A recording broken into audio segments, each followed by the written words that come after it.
Good morning, students. We're going back to old school today. Hopefully, I will be back tomorrow. But today, what we're going to start working with is we're going to start working with trig ratios and how we deal with trig ratios that are not a multiple of 30, 45, or 60, because all we've done up till now is we've taken trig ratios that were the sine of 150 or the cosine of 210. We had multiples of 30, 45, or 60, and this allowed us to use 30, 60 right triangles. But not everything in the world is a 30, 60 right triangle or a 45, 45 right triangle. So what we have to be able to do is we have to be able to handle other angles other than 30, 60, and 45. So what you're going to need is you're going to need your calculator. So I'll give you some time to get your calculator out and get it ready to go. And a lot of the exercise that we're going to do today is going to be utilizing your calculator. The first thing you need to make sure of is you need to make sure you're in a degree mode. So if we go to your calculator, if you hit the mode button, which is right there, it's right beside your second function, and as you look down, the third line down is you have radians and degrees. I'm in radians right now, so what I need to make sure to do is go down, hit my down arrow twice, and go over to degrees, hit your right arrow to degrees, and hit enter. And what should be highlighted is the degree there. Now, some of your calculators may have already been in degree mode. If not, if it's in the radian mode, then you're going to have to change it into degree mode. So you have to make sure we're in a degree mode.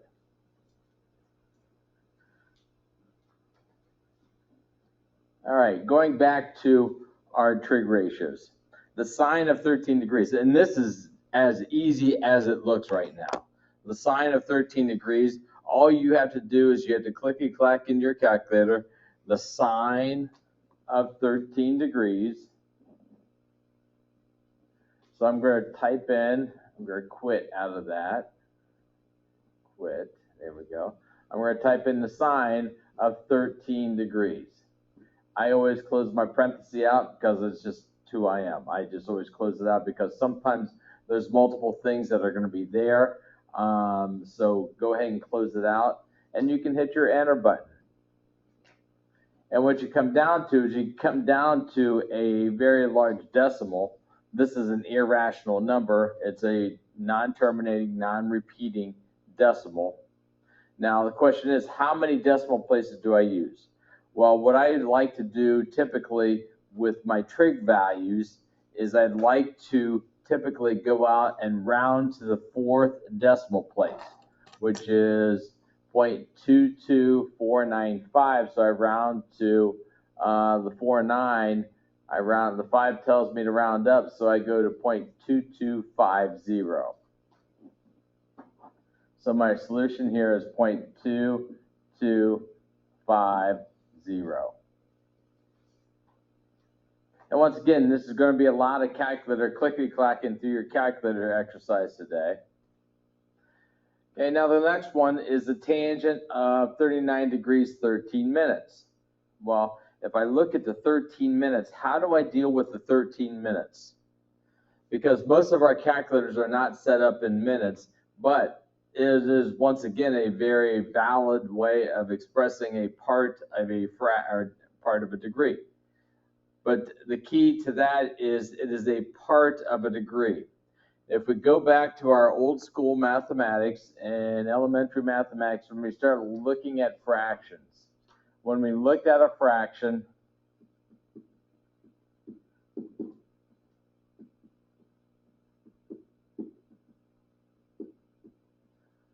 this is defined to us as part over the entire. For example, if I have a pizza that's divided into 4 pieces, I eat 3 of the pieces. Well, what fractional part of the pizza did we eat? Well, the fractional part is 3 over the entire number of pieces, that is 4. So I ate 3/4 of a pizza. Well, how does this relate to our degree, minutes, and seconds? Well, I have minutes there. That is a part of a degree. So when we're talking about a part of the degree, we have 60 degrees, or 60 minutes is equal to 1 degree. So our part is 13. The entire degree is 60. So how we can rewrite this, and I suggest you do this until you get used to this.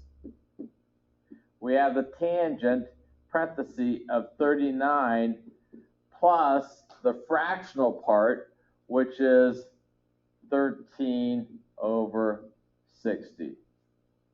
Now, the nice thing about Screencastify is you can stop my lesson at any point to catch up. And I will not be offended if you are pausing me at all. I do not take offense to that at all. So I have the tangent of 39 degrees, 13 over 60, plus 13 over 60.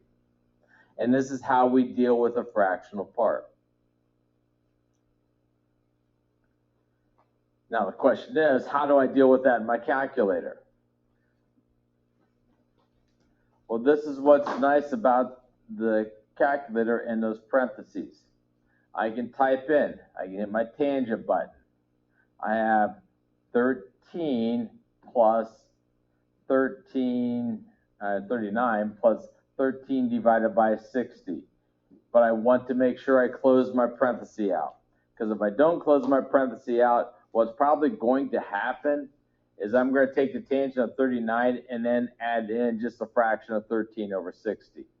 So once again, I always get used to just closing my parenthesis out when dealing with the trig functions. So in my calculator, I have a tangent of 39 plus 13 divided by 60. And we can hit our enter button. And we get 0.81606, which goes to 0.8161.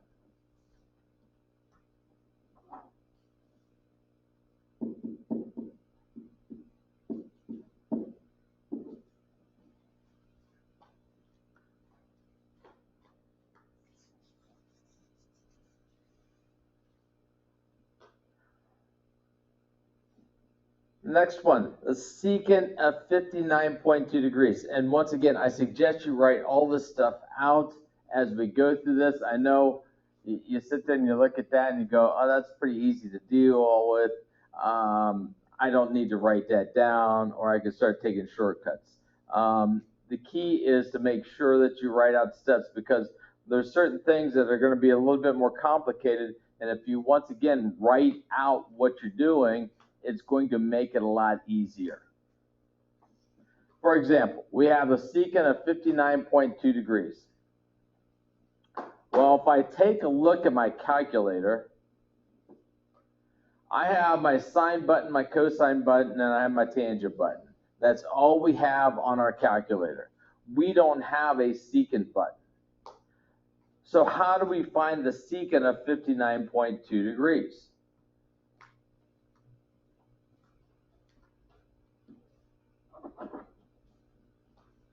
Well, how we find the secant of 59.2 degrees is if you think back to what we did in the previous section. Secant was a reciprocal function, and the question is, what is it the reciprocal function of? Well, secant is the reciprocal function to cosine. They are reciprocal functions. And what we learned in the previous section was the secant of theta is equal to 1 over the cosine of theta. They are reciprocal functions. Well, what our theta is, what our angle measure is 59.2 degrees. So if I would substitute 59.2 degrees in, what we can rewrite the secant of 59.2 degrees as is 1 over the cosine of 59.2 degrees.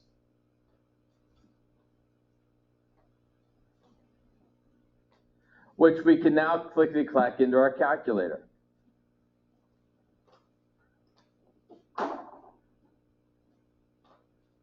So we have 1 divided by the cosine of 59.2 degrees.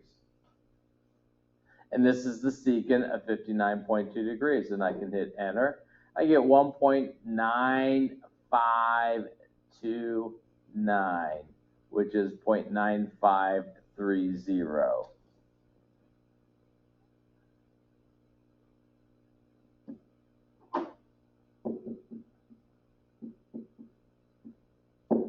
To go to 4 decimal places. Now, if you just do 3 decimal places, I'm not going to count you wrong. I'm not going to nitpick on a decimal place. I just typically go out 4 decimal places. It's just, once again, how I am.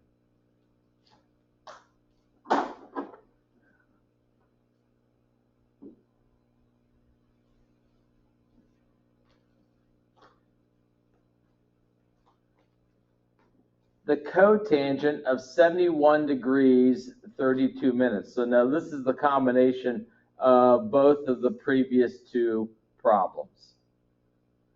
Okay, and this one is for you to do now. Okay, how we have to think about this is cotangent. Okay, I don't have a cotangent button on my calculator, but cotangent is the reciprocal to what function?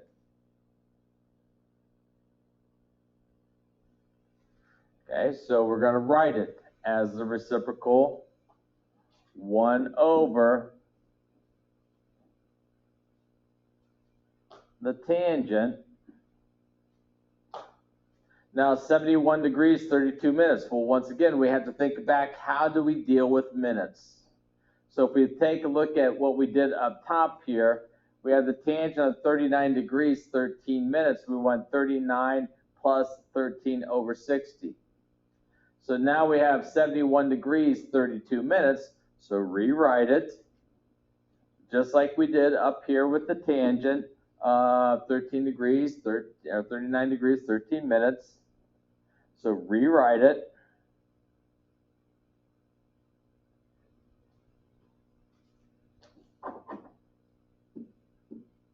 So we have 71 degrees plus our 32 over 60.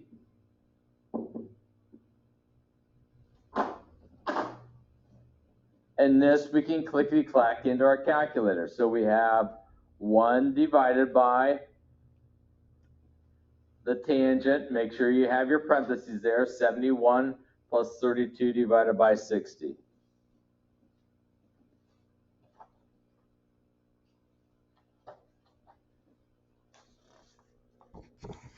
And check your answer to somebody around you.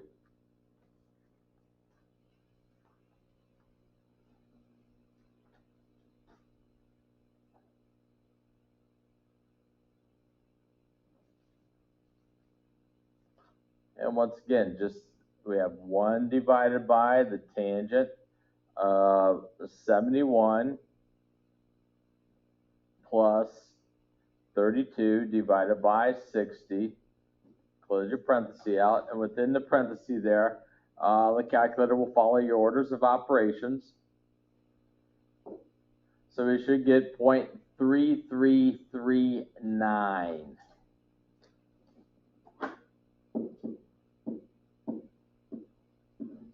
as a solution.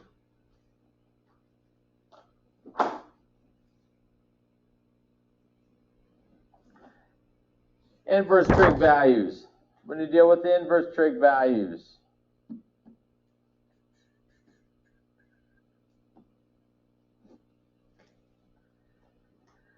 Every operation, every mathematical operation has its inverse operation. That's what's nice about mathematics. There's rules to operations and there's rules to undo these operations.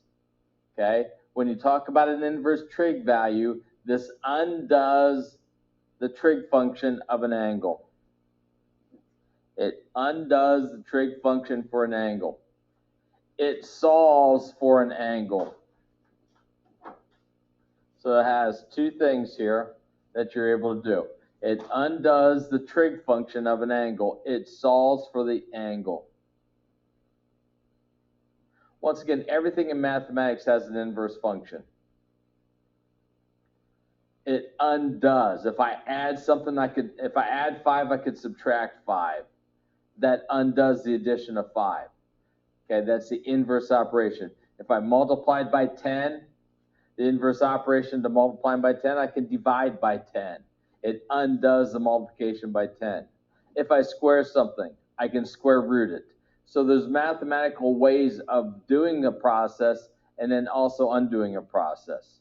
We also have the eraser postulate where if I do a process and it's wrong, I can erase it out and that undoes that. But we won't be dealing with the eraser postulate, but that's a possibility.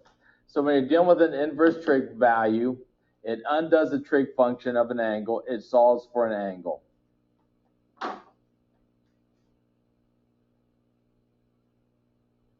And how we signify an inverse trig value is you have a superscript of -1 to your trig function.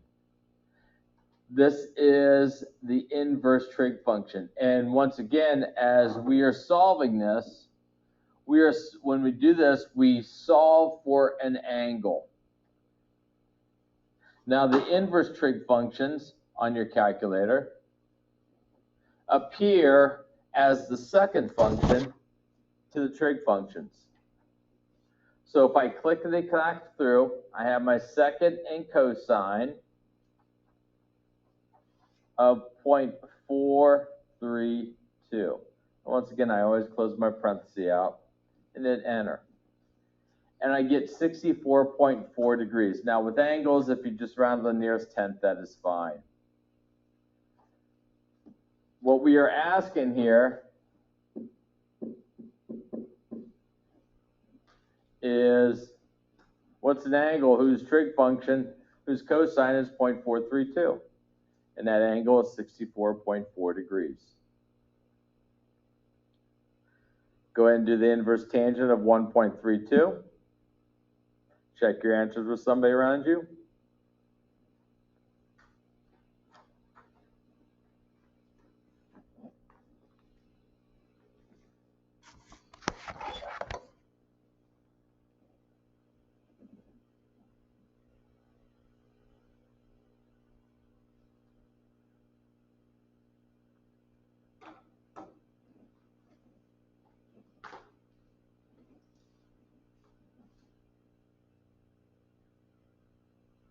And you should get 52.9 degrees.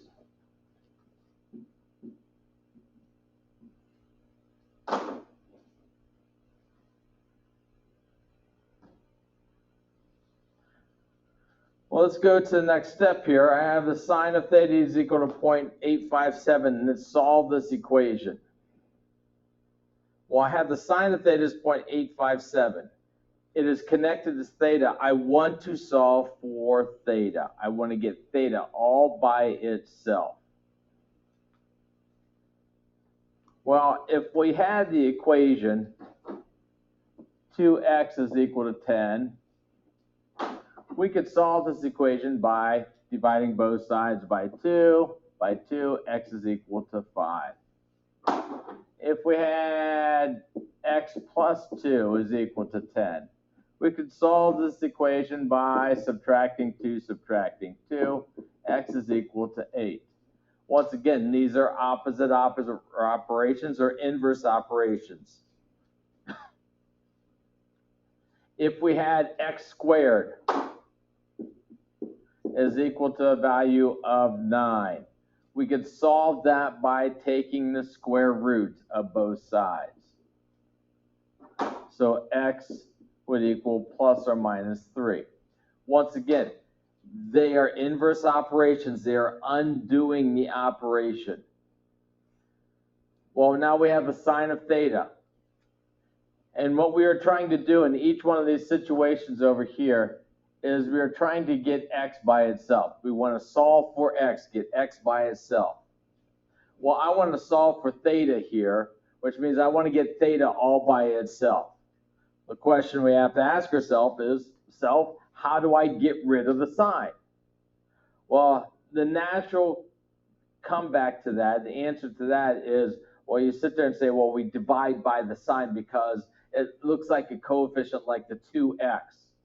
Okay, and that's incorrect. That's an incorrect way of solving that.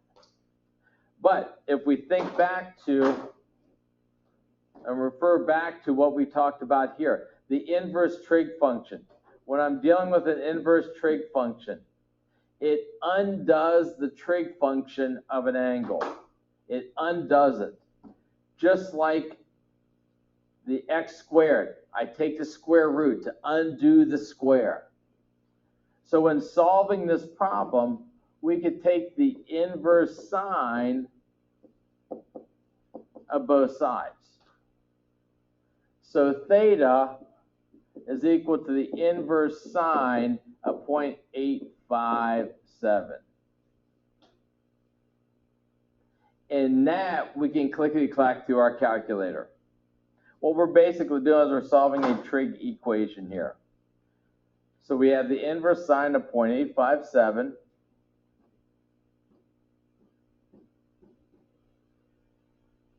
close the parenthesis out. So I get 58.9 degrees, or 98 degrees.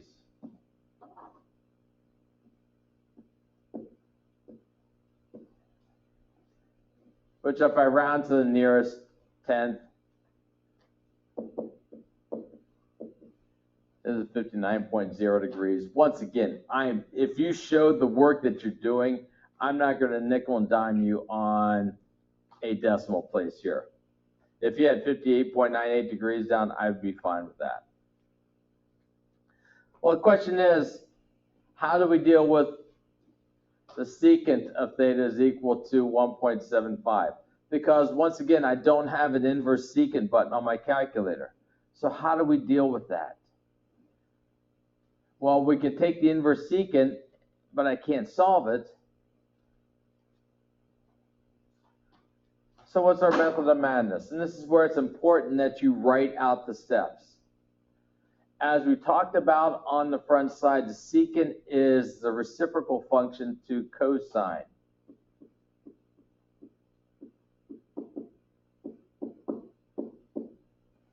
So we can rewrite the statement as 1 over the cosine of theta is equal to 1.75.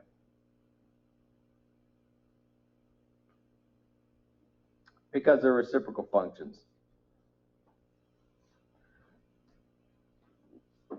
Now comes the mathematical magic. Not really. But it's a property of mathematics which allows us to reciprocate both sides of our equal sign and not change the problem. So we can rewrite this as the cosine of theta over 1 is equal to 1 over 1.75. What we're doing is we're flipping both sides of the equal sign.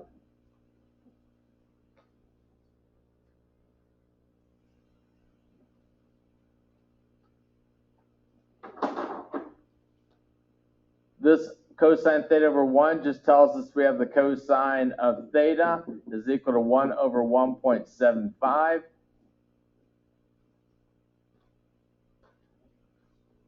We want to solve for theta, just like we wanted to solve for sine in the first one, so we took the inverse sine of both sides. To get rid of cosine, we're going to take the inverse cosine of both sides.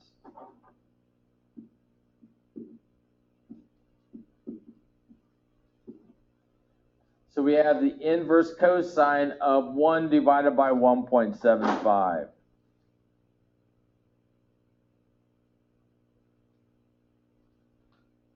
So we we have the inverse cosine of 1 divided by 1.75. We close our parenthesis out. We can hit our enter button.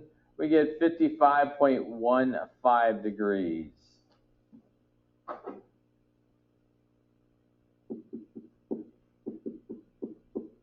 Or 55.2 degrees if we go to the nearest tenth.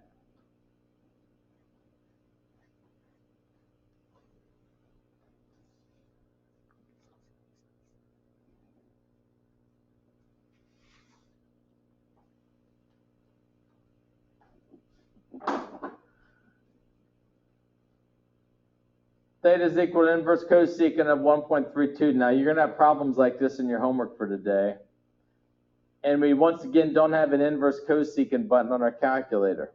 So let's put it back into what we had up top here, format we had up top. And once again, to undo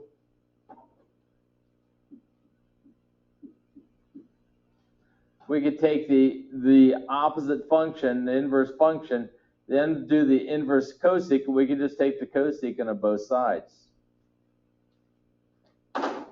So what our problem turns into is the cosecant of theta is equal to 1.32. Okay, let's walk through this now. Let's rewrite the cosecant function as its reciprocal. So what's the reciprocal for the cosecant function?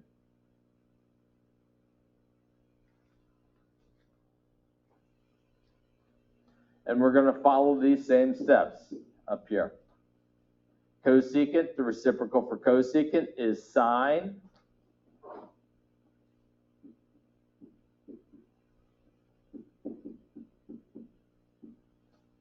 so we have 1 over the sine is equal to 1.32.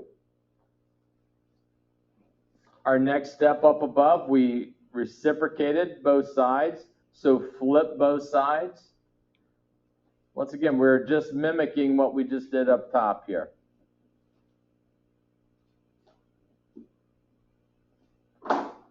So flip both sides. So we have the sine of theta over 1 is equal to 1 over 1.32. Which tells us the sine of theta is equal to 1 over 1.32. To get rid of sine, what do we do to both sides?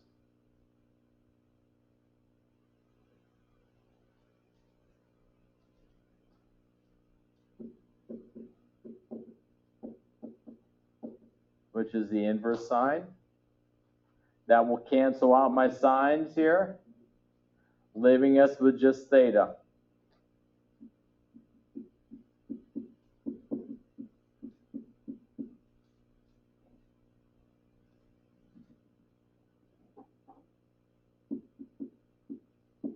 So we have the inverse sine of 1 divided by 1.32 that you can clickety-clack through the calculator. Check your answers with somebody around you.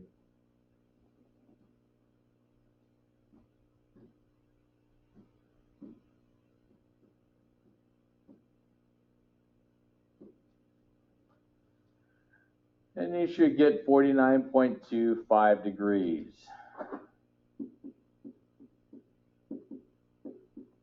Or 49.3 degrees. Last type of problem. Okay, when doing these problems, I want you to first, I have the sine of theta is 0.521. I want to find the cosecant and the tangent of theta. So the first thing we want to do is we want to first calculate theta. Well, the sine of theta is equal to 0.521. How to get rid of the sine? Solve for theta. Go ahead and get rid of it.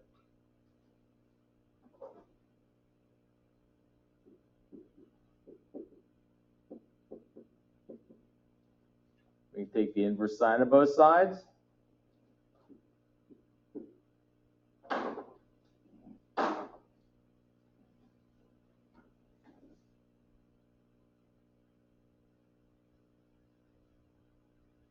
So you get 31.4.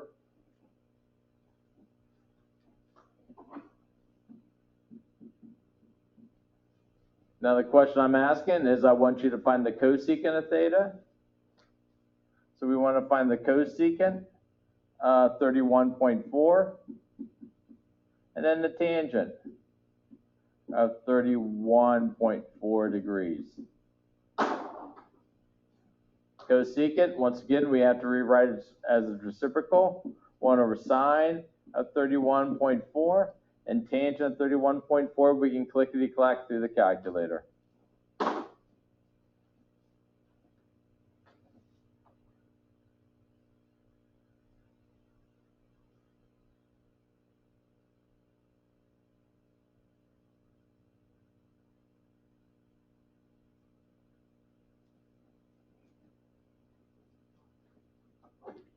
And we should get 1.9194, and the tangent 0.6104.